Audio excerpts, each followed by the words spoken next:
espaço, não é pelas nossas lindas caras, né?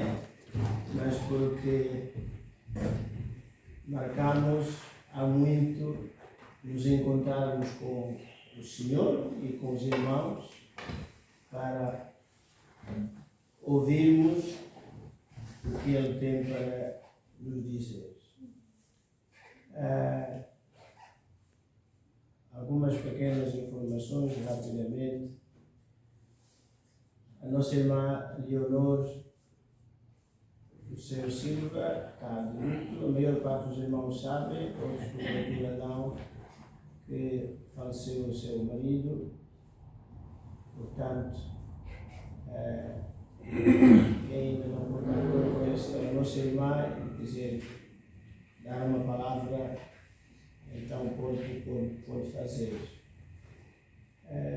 Também damos as boas-vindas a uma jovem irmã que está de visita e, graças a Deus, está num tempo de luxo, porque hoje há tantas, felizmente, tantas igrejas, mesmo da mesma família, e em que uma pessoa que chega de longe tem a oportunidade de poder visitar essas igrejas. Depois, então, procurar montar a tenda onde se sentir mais confortável, né? Seja bem-vinda. Ela é santomense de nascimento, viveu em Lisboa como estudante e agora chegou até a cidade invicta para uma parte da sua vida. Mas também, meus irmãos, queríamos a última informação. A igreja sabe que está num processo de procura de um novo pastor. Nomeou uma comissão, a comissão tem estado a fazer o seu trabalho. Nos bastidores, claro que a partir do próximo domingo, aos poucos, vai aparecendo à igreja, aos irmãos, portanto, uma parte do trabalho que a comissão tem estado a fazer nos bastidores. Isto é, concretamente, que no próximo domingo o pregador será um dos candidatos a assumir a liderança da igreja. Meus irmãos, quando se fala em um dos candidatos é porque é mais do que um, ou há mais do que um, né? E o facto de ser o primeiro pode não ser o derradeiro, mas também pode não ser mesmo o primeiro. O que é importante, meus irmãos?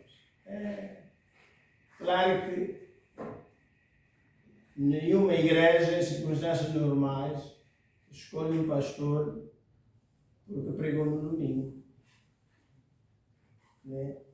Isto às vezes é assim, né? Mas não é. Evidentemente, mas também a igreja precisa pelo menos conhecer a cara da pessoa e da família. Mas assim como nós, em relação a essa família, eles também, não vêm de olhos fechados, nem ouvidos fechados. Portanto, como o servo de Abraão foi à procura da rapariga para o Isaac, né? Há um estudo mútuo, e fica, o resto dos irmãos sabem, já passaram como igreja mais de uma vez neste processo, mas como já foi há muito tempo, é natural que muita coisa já nem se lembre. Aliás, a maior parte dos irmãos está aqui, não existia nesse tempo. Portanto, principalmente é um assunto de muita oração e também um apelo a cada um de nós. Independentemente se será esse ou outro, como é que eu vou receber esse novo obreiro? O que é que eu posso colocar em cima da mesa para partilhar com ele? Vamos abrir as nossas Bíblias no primeiro livro da Bíblia.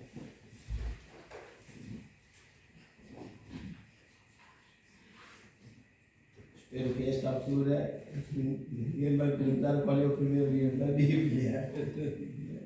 O primeiro livro da Bíblia é Gênesis capítulo 37.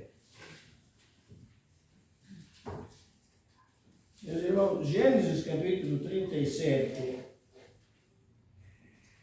vamos olhar para ele, mas queria chamar a atenção dos irmãos que estiveram conosco faz hoje 15 dias. Nós estivemos a trabalhar no capítulo 4 do livro do Gênesis. Falamos de Caim e Abel, aquela primeira família. E vamos continuar a olhar para a realidade das famílias bíblicas e olhar também para as nossas famílias, para a minha família, para a sua família. No caso, realmente Caim não era bom exemplo de irmão. E hoje o tema é: seja um Rúben e não um Caim. Nós estamos a ver que há aqui logo a partida um contraste entre o ser irmão à moda de Caim e o ser irmão à moda ou à maneira de Rúben.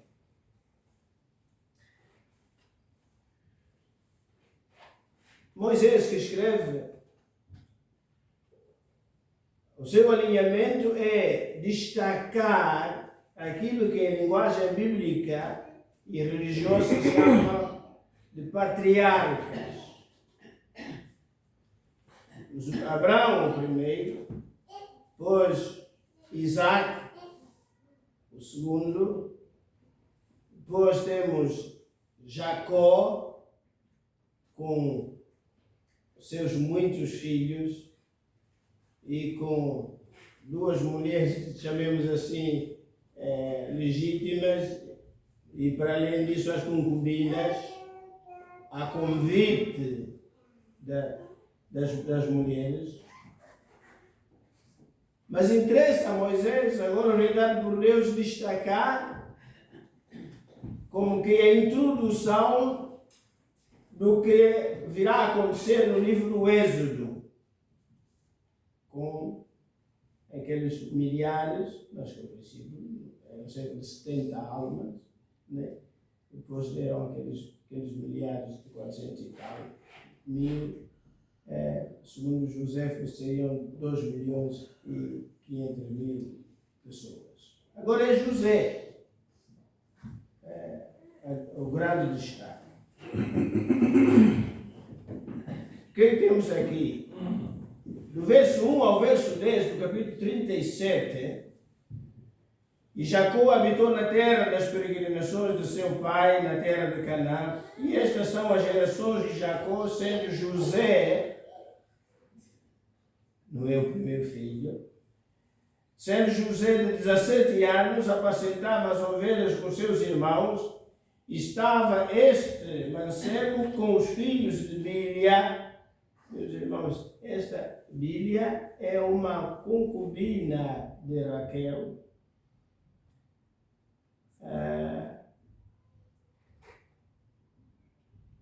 Enquanto a Lia tinha outra concubina chamada Zilpa. Isto está aqui no texto, neste capítulo e noutros, nomeadamente capítulo 30, não temos tempo para ler, mas os irmãos podem ler em casa. Estas são as gerações de Jacó, sendo José de 17 anos, apacentava as ovelhas com seus irmãos, estava este mancebo com os filhos de Bilha e com os filhos de Zilpa, mulher de seu pai, e José trazia uma má fama deles ao seu pai. Apesar de ser a família do patriarca, de um dos patriarcas, meus irmãos, em muitas coisas era uma família como algumas das nossas famílias. como a minha família, como a sua família. É uma família onde nem tudo é um mar de rosas. Já tem um livro com o título Não Há Famílias Perfeitas. Pelo menos a minha não é, não sei como é que é a sua, né? Porque são constituídos de pecadores. Não há família perfeita. Então esta família é uma família realmente com problemas. Se há problemas nas famílias, se há famílias com problemas, há negócios com problemas, há negócios com dificuldades, há igrejas com problemas, há igrejas com dificuldade. Às vezes, quando há o encontro dos pastores, alguns pastores têm o hábito de perguntar: então, fulano, como é que vai a tua igreja? Como se a igreja fosse o pastor. A igreja é do pastor dos pastores, a igreja é do Senhor. E eu normalmente respondo assim: vai mais ou menos, porque o dia que ela for melhor, no dia seguinte eu vou-me embora, porque já não estarei a fazer lá nada, né, meus irmãos? A família de Jacó, com seus filhos, né? E um dos contribuintes para o mau ambiente que se veio a gerar naquela casa é o próprio pai. Às vezes é a mãe, às vezes é o pai, às vezes são os pais, enfim, ouvimos tantas vezes nos dias, às vezes é o filho ou a filha, né? E porque, diz o verso 3, Israel ou Jacó amava a José mais do que a todos os seus filhos. Como esta coisa é tão antiga, né? Em muitas famílias há sempre um ou mais que se queixa, que fica sempre atrás da cortina, nunca lhe deixam assumir o palco. Há sempre quem cresce no meio de uma família com aquela impressão, para não usar o termo mania, de que é o menos amado, é o menos querido. Depois há o outro que é o chamado filho preferido. Jacó não é só uma questão de insinuação. Era realmente José, né, considerado pelo próprio pai e assumido que era o maior, portanto, amava mais do que a todos os seus irmãos. A razão, uma das razões que é apresentada aqui no texto bíblico, meus irmãos, é fácil de ver, está aqui no verso 3, porque era o filho da sua velhice. No fundo, quando José nasce, o pai não o considera como um filho, mas é quase como um neto. Não é bom. A Bíblia tem razão, como sempre, evidentemente tinha que ter, né? Que diz que felizes são os filhos da juventude. Essa coisa moderna de estar a atrasar a chegada dos filhos, porque a ciência agora, portanto, diz que aos 45, aos 50, aos 55, aos 60, ainda se pode ser mãe. Mas não é o normal. A Bíblia diz que bem-aventurado ou feliz os filhos da juventude. Se calhar o José, se tivesse nascido mais cedo, né, esta família podia ter evitado muitos problemas. Pronto, né, acontecer, porque é o filho da velhice. Né, ainda por cima, faz-lhe ostensivamente dar-lhe, que se fosse nos dias de hoje, né, ao José era tudo nesse tênis de marca, calças de marca, blusão de marca, barrete de marca, era tudo de marca para José. Os outros eram fardeiros, como se costuma dizer, dentro da coisa. Evidentemente que, o que é que diz o texto? O verso 4, vendo, pois, os seus irmãos que seu pai o amava mais do que a todos os seus irmãos, aborreceram-no e não podiam falar com ele pacificamente. Se em circunstâncias normais, um dos grandes problemas que uma família enfrenta é o problema da comunicação. Por diversas razões. Há os mais comunicativos, há os menos comunicativos, há os que falam quase em surdina e há os que falam quase berrando. Enfim, há um leque variado, não só de sons, mas também de tonalidade, que complica. Mas, nesta casa, meus irmãos, a comunicação tornou-se um fator desestabilizador.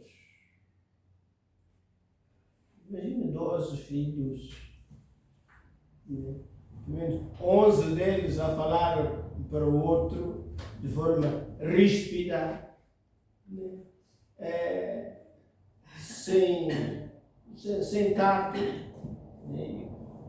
E o José, enfim, via para um, olha, pode andar, eu não te chamei, o outro igualmente que andava do lado para o outro.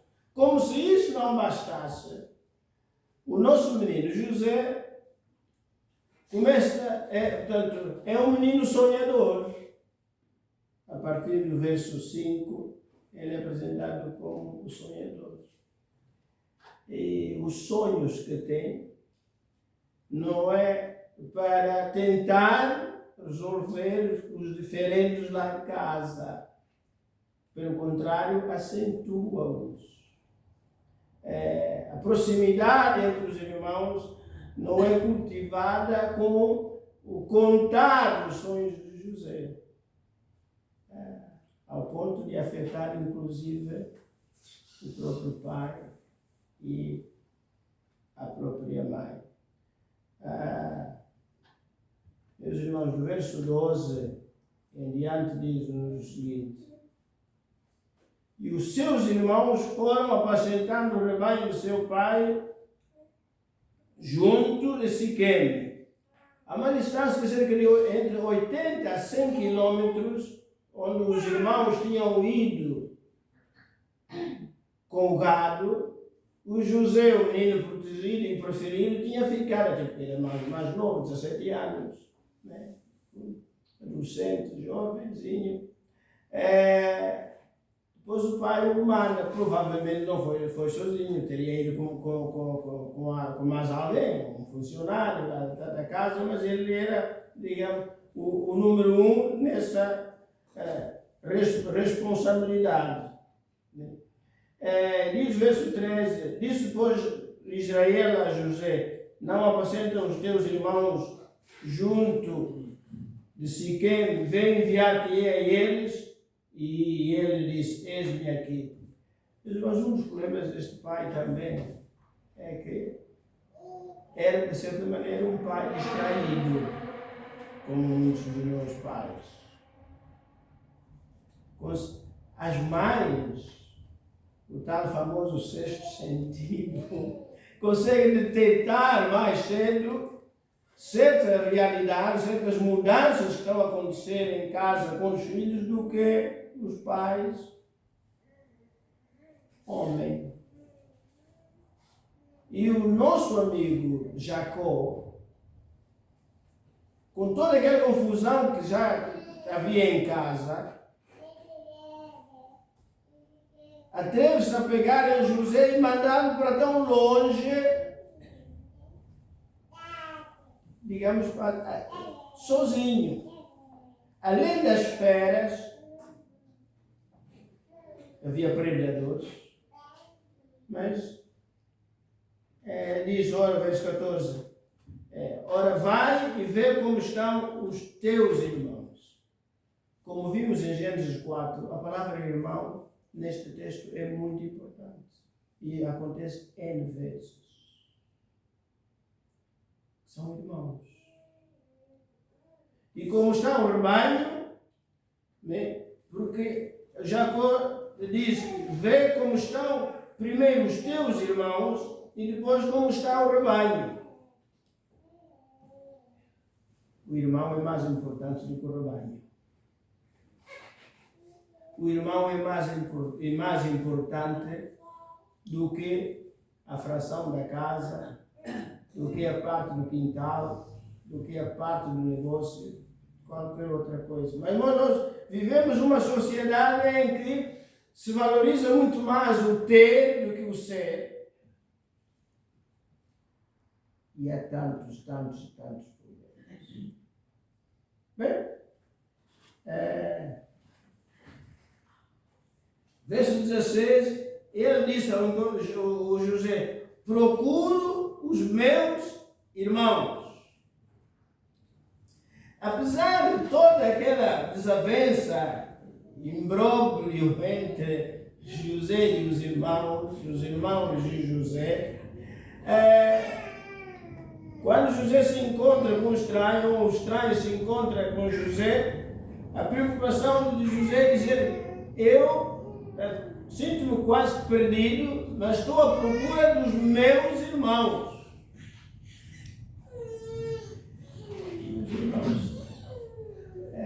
É trágico quando o relacionamento na família, mesmo quando as coisas não correm como gostaríamos que elas corressem em tudo, que o irmão seja encarado como um não irmão. Ele já não é meu irmão. Já não é minha irmã. Quando falam comigo, enfim, é uma linguagem esquisita.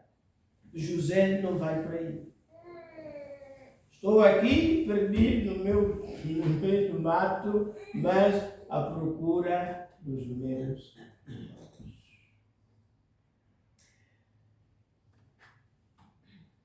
Meus irmãos, verso 17, e disse aquele varão, foram-se daqui, porque ouvi-lhes dizer, vamos anotar, José, pois, seguiu os seus irmãos e achou-os em Dotã. Podia perfeitamente José dizer, bem, o pai disse que eles estavam aqui, em Siquém, não os encontrei, tenho um motivo mais do que suficiente para voltar para casa de seu pai. Enfim, José teve uma oportunidade de finalmente ficar com tudo. Eu não encontrei os irmãos, fomos para casa, eu sou o preferido da casa, o pai até vai matar o bezerro cevado do pai do filho pródigo. Né? Vou ficar com tudo. Não. Ele andou, digamos, aquilo que Jesus Cristo veio dizer no Sermão da Montanha, a segunda milha, para estar com os seus irmãos. Meus irmãos, a igreja também é uma família. Também nos chamamos de irmãos. E às vezes, não queremos caminhar a segunda milha, pelo contrário, andamos à procura de mais um motivozinho que é para dizer, agora é que já não vai. Agora é que não podem contar comigo. Verso 18. Finalmente viram-no de longe e antes que chegasse a eles, conspiraram contra ele para o matar. José estava a fazer a segunda milha à procura dos irmãos. Queria estar com os irmãos. Esta foi a missão que o pai lhe deu, a responsabilidade que o pai, ir saber dos irmãos, em primeiro lugar, depois do gado, em segundo. Mas quando os irmãos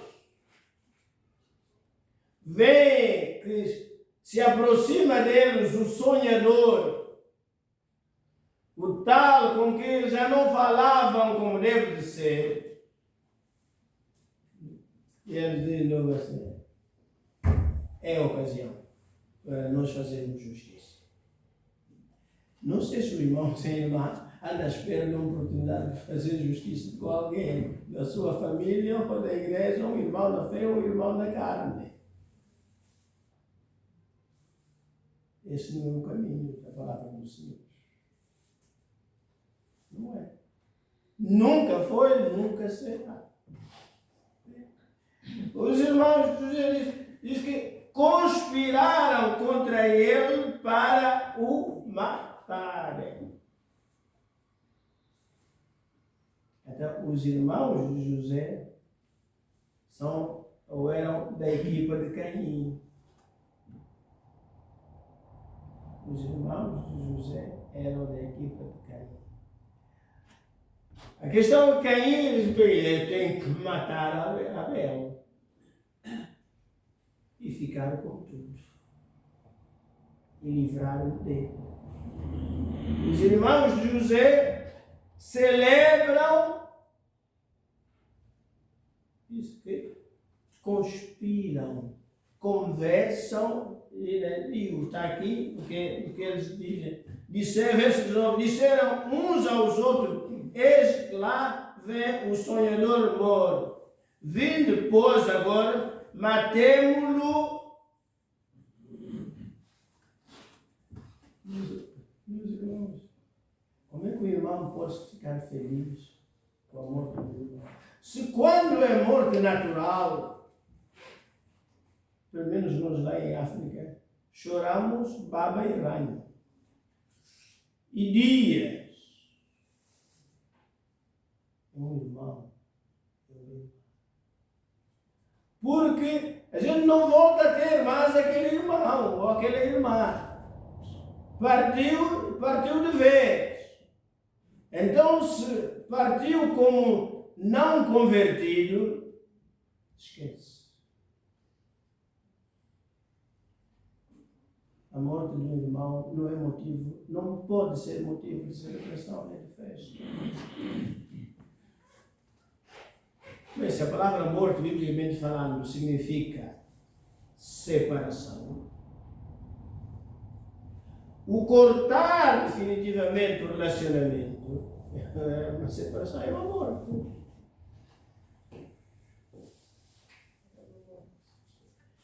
Mas, meus irmãos, verso 20: vindo, pois, agora matemo-lo e lancemo-lo numa destas covas e diremos.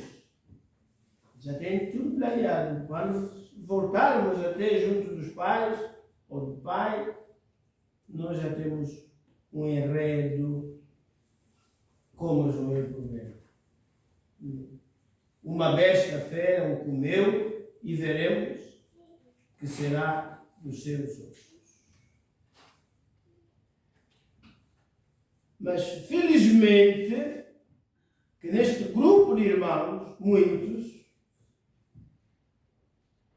nem todos disseram: eu assino por baixo. Eu concordo. Meus irmãos, gosto muito da mulher de Pilatos. A Bíblia fala muito pouco dela, quase nada. Mas o gosto daquela mulher é que,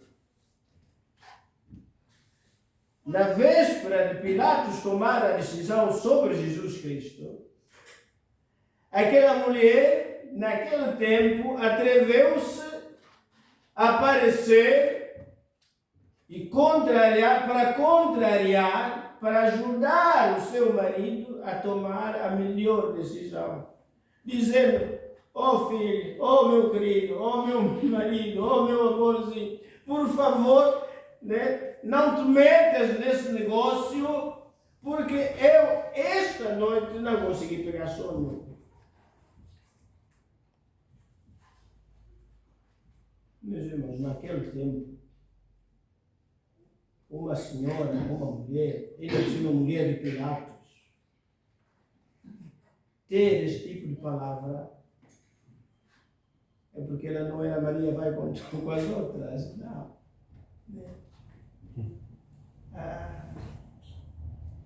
E aqui aparece nos meus irmãos, o verso 21, que marca toda a diferença. Quando todos dizem, olha, é agora, nós vamos matá-lo, diz aqui, e, verso 21, ouvindo Rúben, irmãos, Rúben não era, digamos, chamemos filho legítimo. É filho de uma das concubinas de Jacó.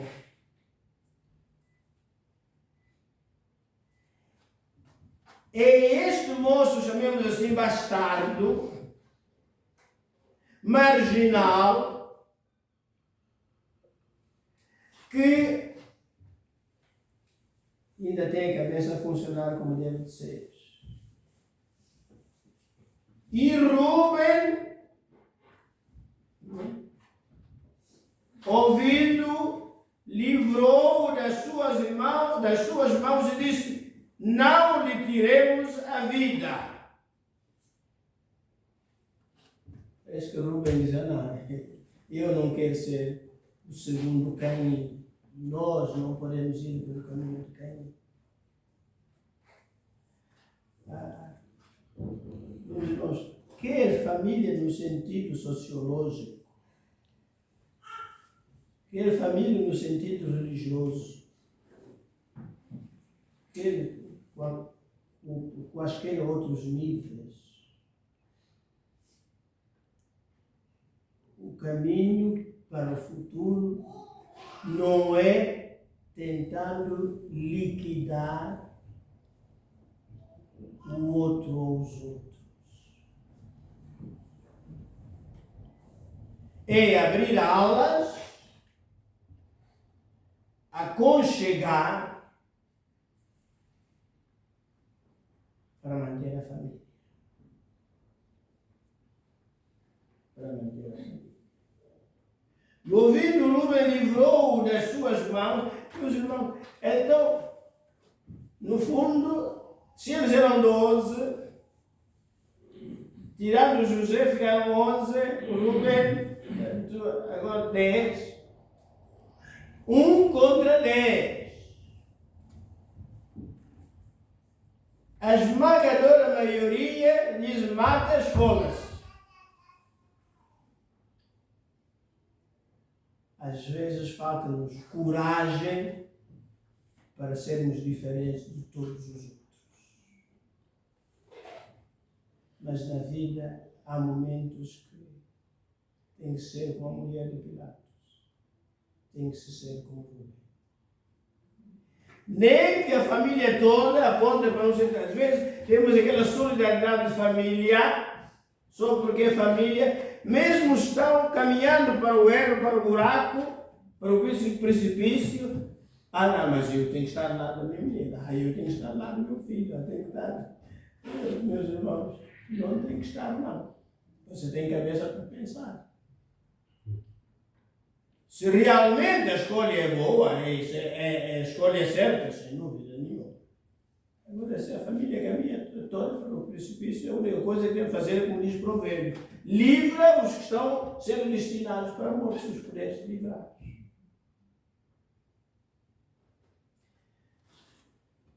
Diz o verso 22. Também lhes disse Rúben: não derrameis sangue, lançai-o nesta cova que está no deserto, e não lanceis mãos dele para livrá-lo das suas mãos, para torná-lo ao seu pai. Que grande estratégia, que grande conselho. Não. Vamos resolver o problema de outra maneira. Não matar. Meus irmãos, o resto da história todos nós conhecemos. Diz o verso 25, verso 24, e tornaram e lançaram-no na cova, porém a cova estava vazia, não havia água nela. Depois assentaram-se a comer pão e levantaram os seus olhos e olharam, e eis que uma companhia de ismaelitas vinha de Gade, e os seus camelos traziam especiarias e bálsamo e mirra, e iam levar isso ao Egito. Então Judá disse aos seus irmãos, que proveito haverá em que matemos o nosso irmão e escondamos a sua mão? Felizmente, mas depois de pensar e repensar, diz, não, eu também estou do lado do Rubem, é nosso irmão, não o vamos matar. Bem, o texto é conhecido, encontraram outra opção, venderam, mas meus irmãos, para concluir, há uma coisa, todos nós conhecemos a história. Afinal, quem estava do lado do plano de Deus era Rubem e Judá. Como o conselho de Gamaliel, no livro Atos dos Apóstolos, os outros queriam matar os apóstolos. Gabriel disse, não vamos fazer isso. Quem sabe podemos estar a ir contra os propósitos de Deus. E é este José que eles queriam matar, que mais tarde, a partir do capítulo 45, vai ser o Salvador de Deus. Ai, se ao menos, quando os nossos olhos se fecham, quando o nosso coração endurece, e então perdemos a noção de raciocínio correto, e saímos com o ímpeto de matar o nosso irmão, queremos que ele saia da nossa frente, se ao menos víssemos o invisível, como diz Hebreus, em relação aos heróis da fé, como viu Rubem e Judá, teriam comprometido o futuro não de uma pessoa, mas de todo um povo. Que Deus nos dê sabedoria, serenidade, capacidade de nunca perdermos de vista, seja no sentido social ou físico, seja no sentido espiritual, seja no sentido paroquial ou eclesial. Um irmão é um irmão. E quanto melhor pudermos preservar, é melhor para todos. Porque só Deus sabe. Amanhã podemos vir a precisar desse